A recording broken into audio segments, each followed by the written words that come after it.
Last night I was in Milwaukee, which is my birthplace. Yes. I went for the first time to a theater called The Oriental. What fond memories The Oriental holds for me. I saw Miller's Crossing there, Malcolm X. This is a classic old-time movie palace. They have all of this Egyptian decoration all over the place. Feels more like a movie theater than anything you've ever been to. I went to see the movie Brooklyn. It's got Saoirse Ronan. I don't know how to pronounce it. She plays an Irish girl who's coming over to America to try to make her way in the 1950s and all that. It was in the big theater. They were showing Spectre in one of the other ones. Oh, no. And occasionally the music would seep through the walls. And it really worked. She's having this like really important conversation with her mother at the end of the movie. And it's like boom, boom, boom, boom, boom. You know, this very sincere action movie soundtrack. And it's like, yeah, this is the most emotionally valid scene in the movie because the soundtrack snuck in. Do you have any snacks? No, I had a big meal beforehand. But Christina got a margarita. Margaritas at the Oriental. The next Wes Anderson film. I've got a bunch of movies that I've never seen before. You don't know what they are. Every episode I'm going to spring one on you. It might be good, it might be bad. We'll watch it and talk about it. Welcome to the basement. Happy holidays, Craig. Yeah. Last time we played a little game of 3-film Monty to pick the movie that we watched for our holiday episode. The movies in question are Miracle on 34th Street, Prancer, and Black Christmas. I know what the movie is. You know what the movie is because you read the title of this video, but Craig doesn't know. I do not know. This is a movie for the whole family. A family from hell. It's Black Christmas! Yes, this is exactly the movie I wanted to see. Released in 1974, starring Olivia Hussey, otherwise known as Juliette Capulet, Keir Dullea, otherwise known as Dr. Dave Bowman, Margot Kidder, otherwise known as Lois Lane, John Saxon, otherwise known as the white guy from Enter the Dragon, and Andrea Martin, otherwise known as Edith Prickly. That's right, that's right. The Andrea Martin role was originally offered to a young Gilda Radner, who had to turn it down because she just got cast in this super cool show in New York called Saturday Night. Which would soon be Saturday Night Live. This movie was directed by Bob You'll Shoot Your Eye Out Clark, who would go on years later to direct A Christmas Story. And Porky's. This is one of the first slasher movies, and it kicked off the slasher craze that continued through the late 70s and the 80s. This is supposed to be a real scary movie. After you watch it, you might be all worked up and tense. Perhaps this gift will help you with that. It's a weird piece of wood. Give yourself a soothing wood massage. That'll work out those kinks. I'll just work on it right now. My sternum feels awesome. You're doing it wrong. Ring, ring. Hello. Are you home alone? No, I'm not even home right now. I'm watching you. I can see you there sitting on the old leather couch. I'm gonna come over there and make you watch Black Christmas.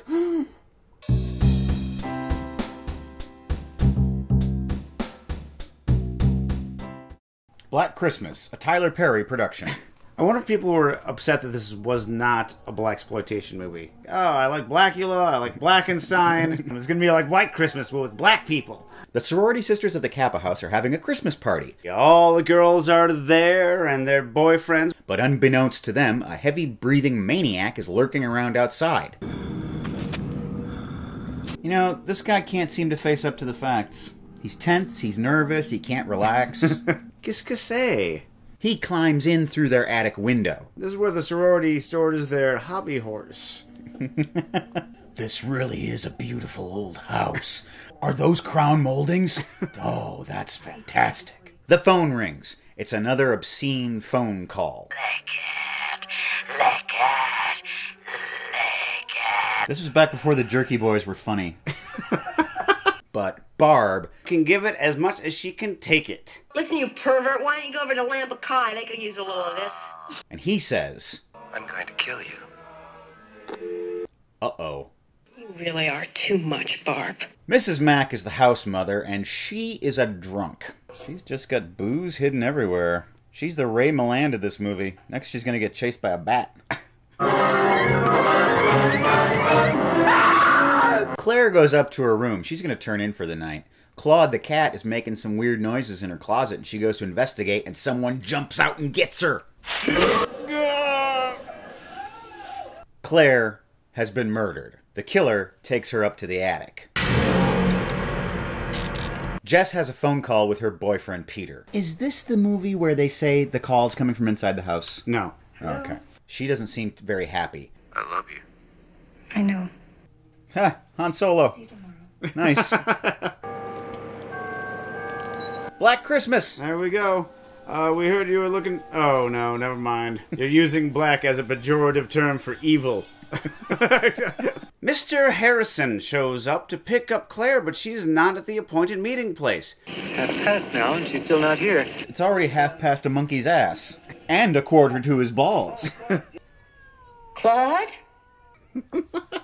Is that you, Claudikins?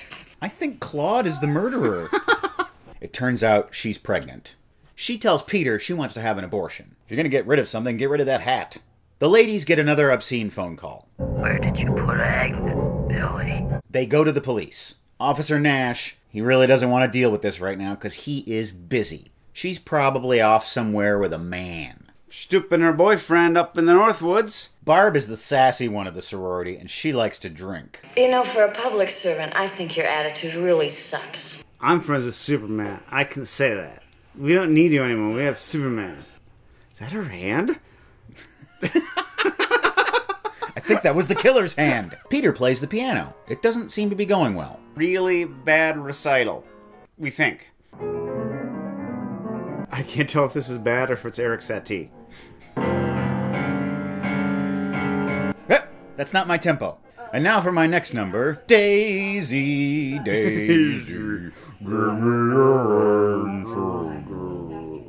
I've never heard such a daring rendition of Daisy. Peter gets a little upset. Hey, it's a poor surgeon blames his tools, man. He's doing a Zappa piece for an encore. Oh. Yeah. There's a more important case going on because a little girl has gone missing. Lieutenant Fuller organizes a search party to look for the child. When you need to find a missing person, call a luchador. Estoy buscando por la chica. Mrs. Mack is getting ready to go away on a trip. There's a cab waiting for her outside. But she hears Claude the cat. Is he up in the attic? Claude? 5 years before Alien, audience were saying, forget about the cat. She goes up to investigate, and it does not end well for her. And up to the attic she goes. I was wondering how he was going to get her up there, but the traditional block and tackle method. They really shouldn't have left that meat hook hanging in the attic. Hey! I'm trying to meet you. Anybody there? Ooh! Anybody there? There must be a devil between us.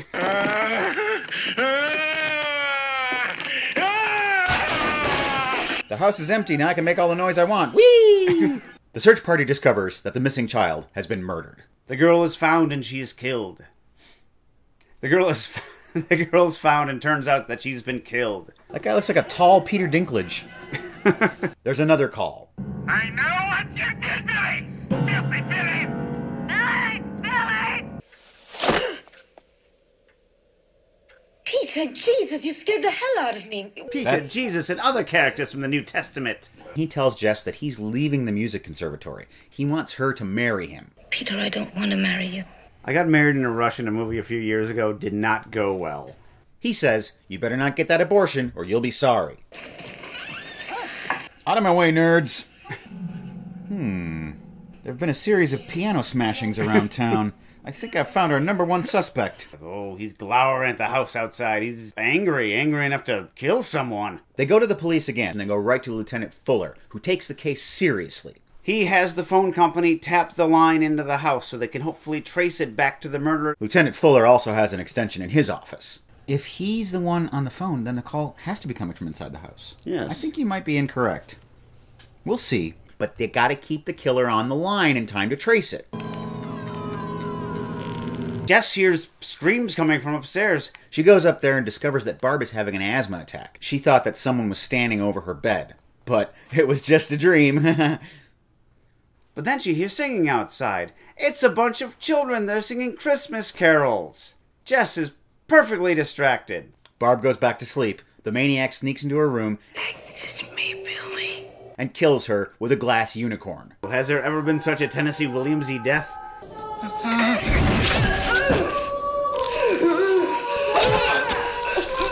Stupid kids, you're accessories to this. Blow out your candles, Barb. Little Tennessee Williams reference there for the literary folks. The killer calls. Yellow. He's going on about the usual stuff, about the poor baby, about how Billy's such a bad boy. You know, the usual stuff that prank phone callers do. But Jess doesn't keep him on the line long enough to trace the call. Peter calls. He's very upset. And he kind of sounds like the killer a little bit. Please, Jess. Can't kill the baby. Lieutenant Fuller suspects that Peter is the killer. Yes? It's Bob and Doug McKenzie. We wondered if you'd seen anything peculiar tonight. Well, not until you got here. Oh, well, they scared the shit out of me. Seriously, I shit my pants. Careful with that gun, you'll shoot your eye out. You'll shoot your eye out. You'll shoot your eye out. Phil, she has a cold, so she's gonna go up and just turn in for the night. Jess is gonna man the phones. We all know what's going to happen next. The killer calls back. Right, I've gone down a road on this whole, like, erotic phone call thing. I lost the thread of the whole thing. I'm sorry, can I start over? Finally, the phone company traces the call. He says the calls are coming from number 6 Belmont Street. She got it wrong. That's where the calls are going into. That's where they're coming from, too, sir. Say it. The call is coming. From inside. The calls are coming from the house. Yeah! In your face! There's another movie where this is done. Mrs. Mack has a separate line because she's a grown-up in the group. Miss Bradford? Miss Bradford, I have another question for you. Where's the baby? Billy's a bad boy. Get out! And don't go up there. But Jess isn't going to abandon her friends So she grabs a fire poker. and goes upstairs. Oh, murderer, murderer, wherefore art thou murdering? A poker by any other name is still as sharp. She opens up Barb's room and she sees her dead buddies. She's like, all right, it's time for me to get out of the house. Agnes, don't you tell what we did, Agnes. But the killer is on the move. He chases her down. She can't get out the front door for some reason. Right, the door's been having problems this entire movie. So she runs into the basement. Oh, Basement. no, don't go in the basement! The big, creepy basement. She locks the door. The killer beats on the door. And then he stops and he leaves. He goes outside. She sees shadows on the windows. But the shadow starts calling her name. It's Peter. Could Peter be the killer this whole time? Open the basement window, Jess. Jess, open the basement window, Jess.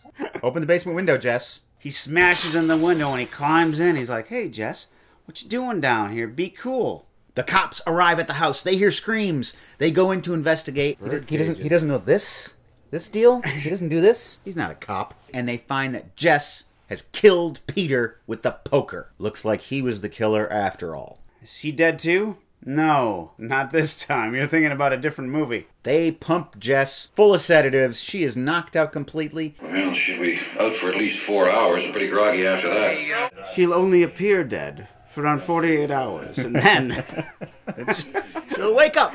And everybody leaves. She's totally alone in the house. And it turns out Peter maybe was not the killer after all. But there's a creaking coming from upstairs. Might it be Claude the cat? The killer might still be inside the house. It's me, Billy. Remarkably well preserved for being dead for what? Well, she's sealed in plastic. Saran wrap keeps everything fresh.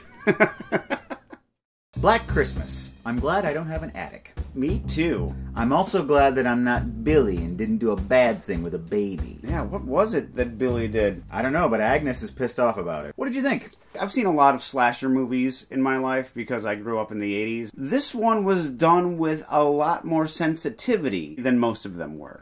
You really care about the characters more than you do in your typical Friday the 13th or Nightmare on Elm Street. Yes, it seems like there are repercussions. Early on, right after Claire is killed, you meet her father. Yeah. You never meet the parents of any of the kids who go off to Camp Crystal Lake and never come back. So they're just disposable teenagers that are there to be killed. Well, this is someone, a good girl, she doesn't like her roommates and ends up being killed, and then her father mourns for her and possibly dies at the end of the movie from heartbreak. It really does keep you guessing. The story is constructed in such a way where even up to the very end, you're like, did Peter do it? It's as much Agatha Christie's 10 Little Indians as it is Friday the 13th. But in the end of this one, the mystery isn't solved. Presumably, the murderer's still up there. You don't know if we know who this guy is, if we've met him at any point of the movie, and you don't know if he's going to finish the job with Jess. Is it even a sure thing that he is up in the attic? Or was that just some sort of creepy, like... So long as the bodies are up there, he is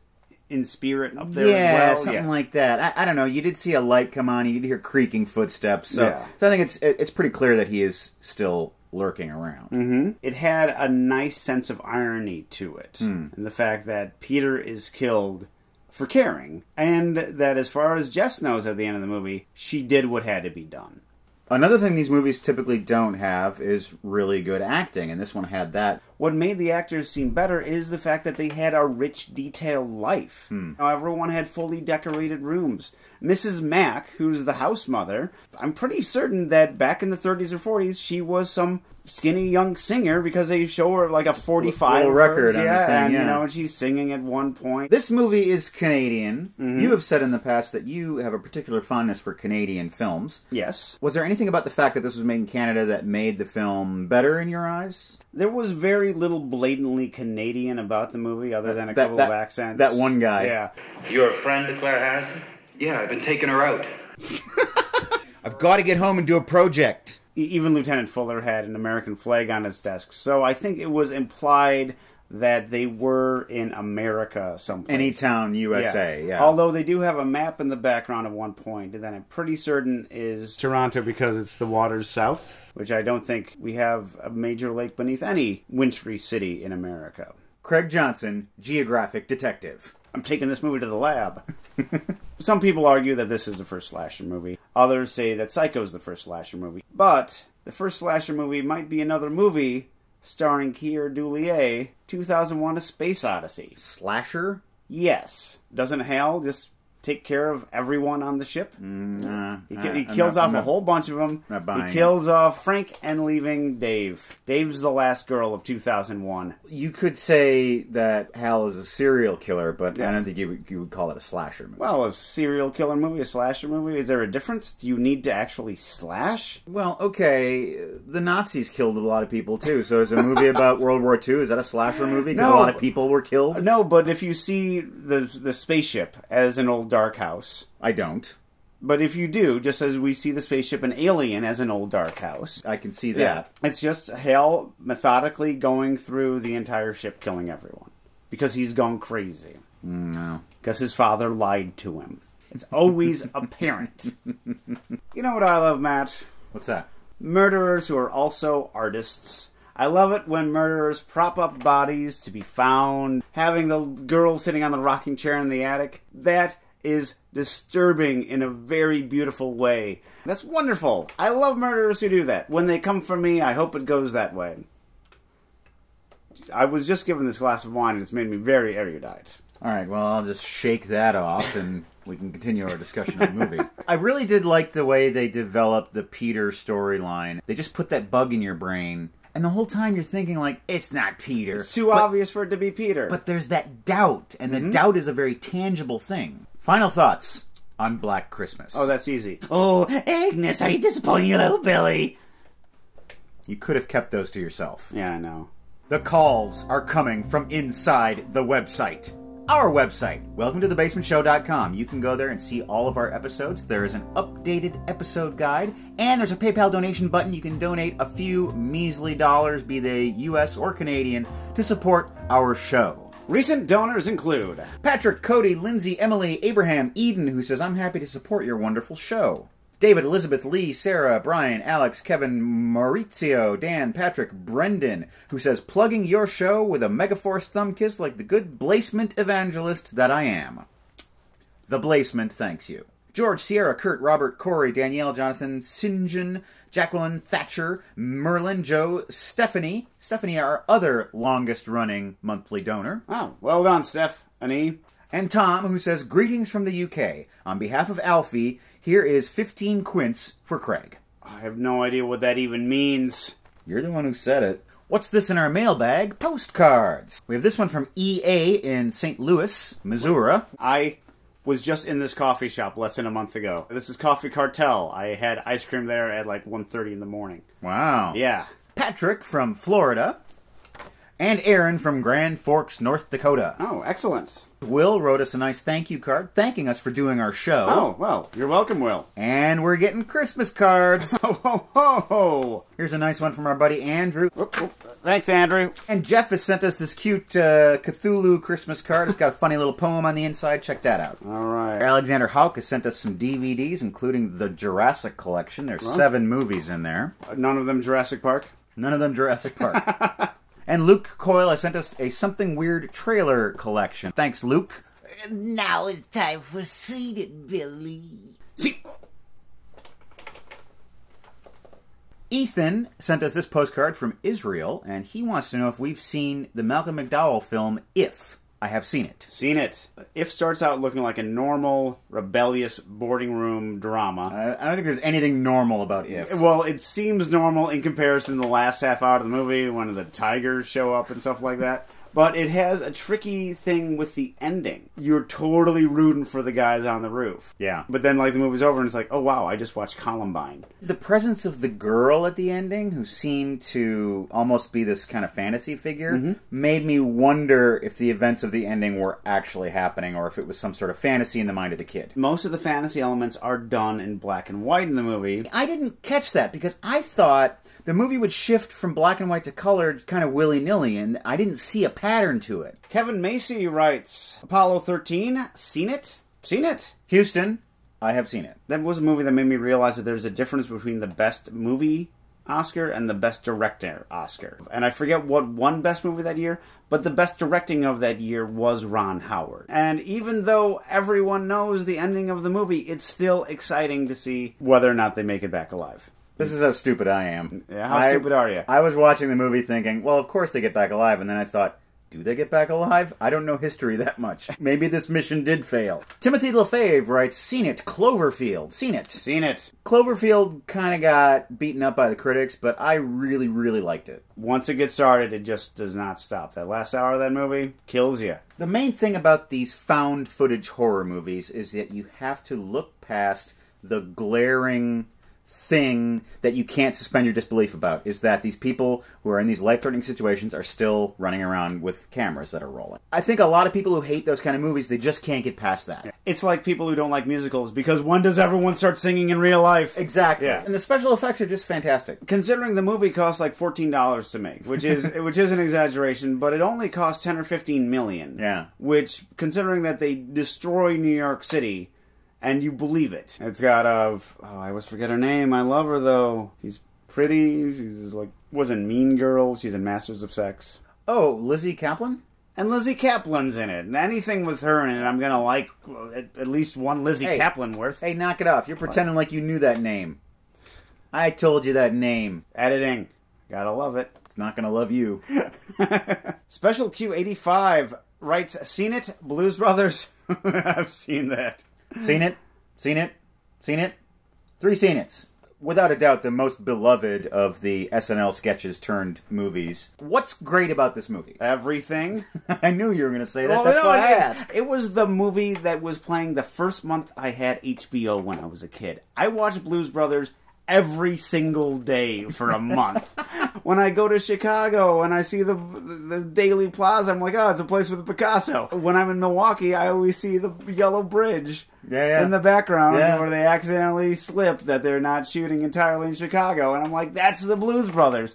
This was over 30 years ago when this movie happened to me, and it still warms the cockles, every single last one of them, of my heart. And the comedy is just nearly perfect. The music is amazing. Yeah, and it's a musical. Yeah, Shake Your Tail Feather and Think. Those two are 2 of my favorite musical numbers ever in a movie. That's seen it. And that's our show. If you want to have a scary Christmas this year, watch Black Christmas. Or you can watch it any other time of the year, too. It's not much of a Christmas movie. Yes, but it's nice to have a little break from the usual It's a Wonderful Lives and The Miracle on 34th Street, and of course Bob Clark's masterpiece, A Christmas Story. We hope you'll join us next time. It's going to be our end of the year special.